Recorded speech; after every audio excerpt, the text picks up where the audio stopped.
LSA is also a psychedelic that's related to LSD.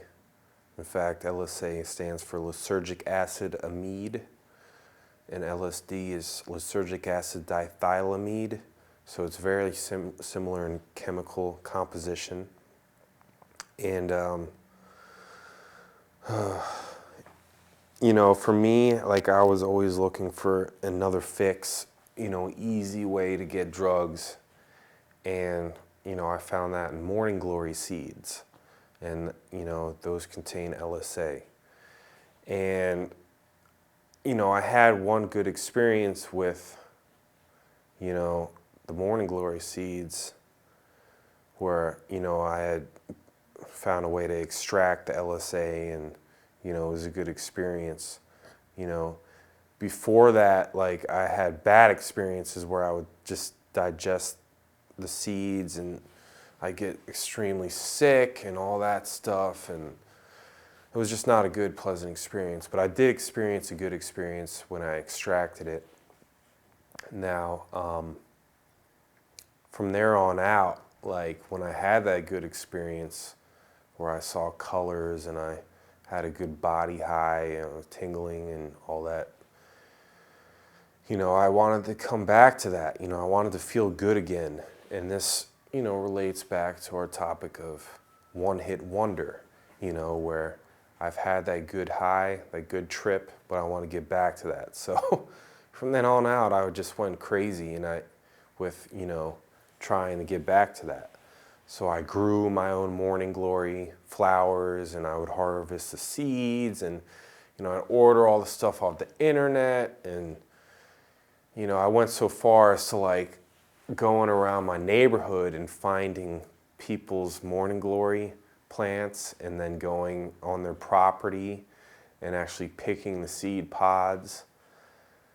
And it was insanity, you know, like, somebody caught me and they chased me away, and, you know, but I never ever experienced the same high, you know. I don't know what it was, but, like, everybody around me told me, oh, you can't get high on that stuff. And I said, well, you can, and I did, and I do. And I, like, defended it so much, but, you know, really it was like, it worked once, but after that it didn't really work.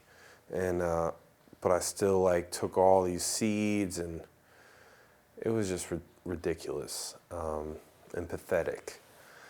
So I would suggest, it's crazy, when I got clean, like, I'd walk by, like, a morning glory plant and I'd see it and I'd get, like, nervous and stuff because I'd see the flowers, I'd see the seed pods and whatnot. But somebody pointed out, like, it's just a freaking flower, you know, it's just, that's all it is. You know, once I take the seeds and I do stuff to it, or if I put it in my body, you know, then it becomes a drug. But out there, it's just being a flower, you know, it's just morning glory, you know. And there's other plants that contain LSA and whatnot, but, you know, it's pretty bad for you as well, you know. Somebody explained to me how it shrinks your blood vessels, and, you know, it's not good for your stomach, you know, it tears apart your stomach, and, you know, there's a lot of other effects to it, including psychosis, you know. It's like, it's not a very potent drug, but so when I would put it in my body, I would almost try to, like, come up with ways to hallucinate, or, like, you know, I'd try to, like, make myself trip, you know, almost. And that in turn just made me psychotic. And so I don't recommend you trying this drug. I just think that, you know, it's not worth it, you know.